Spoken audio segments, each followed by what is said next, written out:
past has a way of catching up with you. Oh yes, look, Wodenspang is saying danger, danger, danger. Very, very early the next morning, the first drizzle of sun rose over the dragon's graveyard. The red rage attack has subsided with the first appearance of the sun, and the exploding things fell silent on the back of battlements.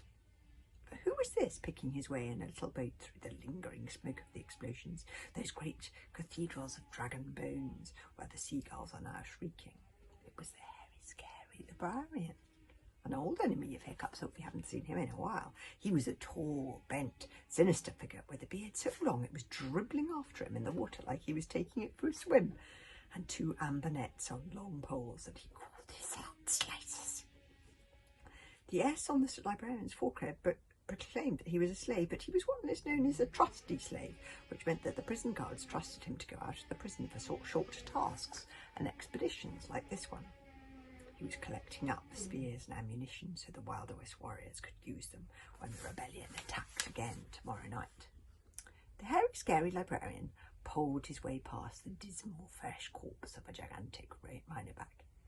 He spotted something by a little island hidden by the reeds. He stretched out his right hand at the hut slater and picked up the something in the net and hauled it, dripping wet, into his boat.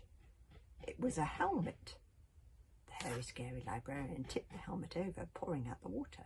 Tick-tock went the wheels in his brain, as you remember the Visithug warriors returning to the prison several weeks ago, saying how they had nearly caught Hiccup the outcast undoing dragon traps again.